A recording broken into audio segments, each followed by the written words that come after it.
Sir deputy chief minister गारू పెద్దలు బట్టి విక్రమార్క గారితో మేము 2009 నుండి కలిసి పనిచేస్తున్నాం సార్. 2009వ సంవత్సరంలో వారు ఆనాడు డిప్యూటీ స్పీకరు, నేను మొట్టమొదటిసారి శాసనసభ్యుడిగా ఇక్కడికి వచ్చినాను. గత 16 సంవత్సరాలుగా వారు హౌస్లో ఉన్నారు, నేను కూడా ఉన్నాను sir.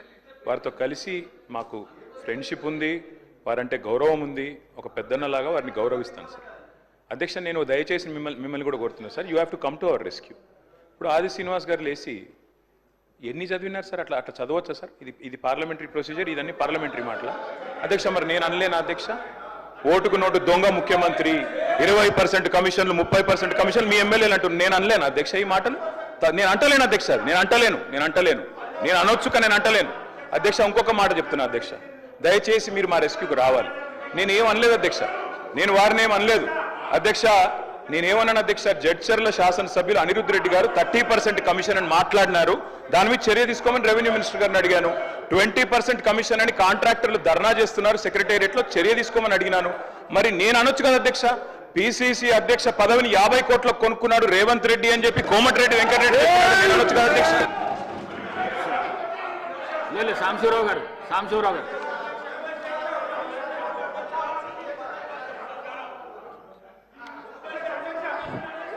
Thank you sir. Sir కొద్దిగా మీరందరూ కూర్చుంటే మాట్లాడతాను సార్. తీసుకోండి అధ్యక్ష.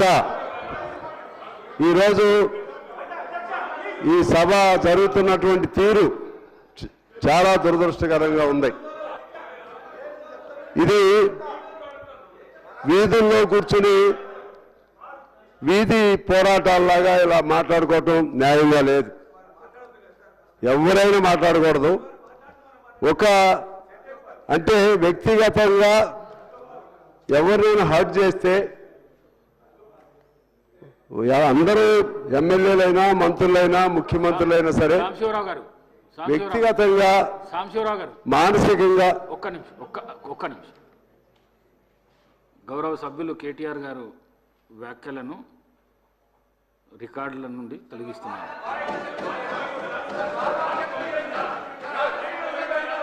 సాంబశివరావు గారు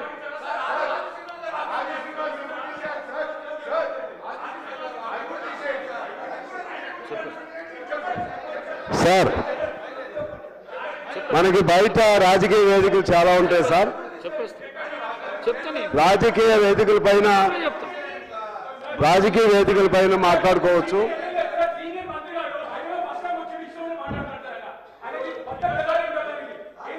రాజకీయ వేదికల పైన మాట్లాడుకునే భాష ఆది శ్రీనివాస్ మాట్లాడిన మాటలు ఏమైనా పరిశీలించి తప్పగా ఉంటే రికార్డుల నుంచి తొలగిస్తాను.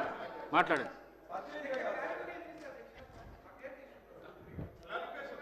ఎందువల్లంటే అధ్యక్ష, ఈ అసెంబ్లీలో దాదాపు 4.5 కోట్ల మంది ప్రజల భవిష్యత్తు గురించి మంచి చర్చ జరుగుతుందని, మంచి నిర్ణయాలు జరుగుతాయని చెప్పి ప్రజలందరూ మన వైపు ఎదురు చూస్తూ ఉంటారు.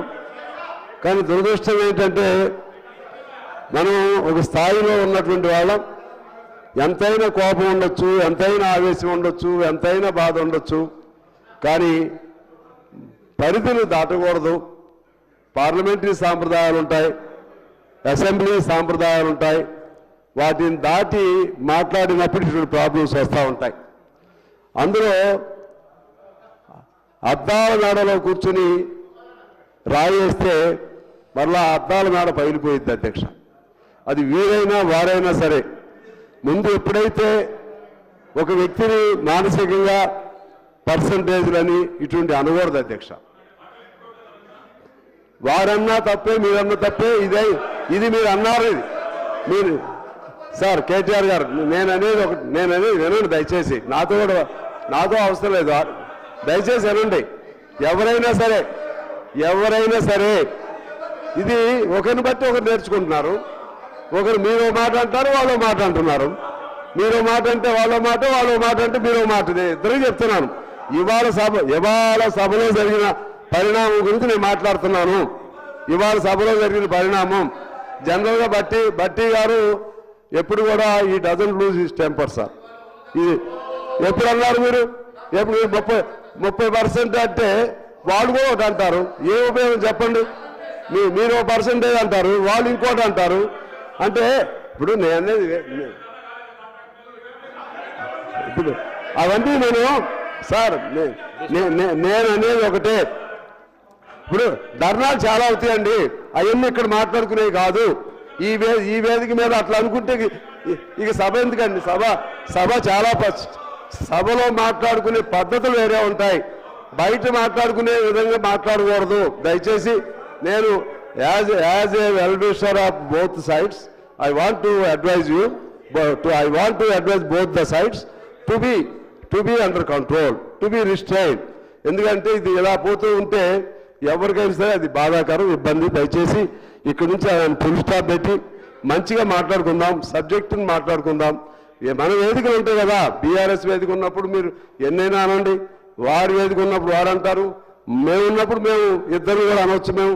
ఎందుకంటే అవి బయట అనుకుందాం. ఇక్కడికి వచ్చేసరికి ఎజెండా ఉంటుంది, టైం ఉంటుంది. ఆ టైం పరిధిలో మాట్లాడాలి. టైం దాటిపోతూ ఉంటే అసలు సబ్జెక్ట్ వెళ్ళిపోతుంది, ఎటు పోతుంది, రాంగ్ సంకేతాలు పోతాయి.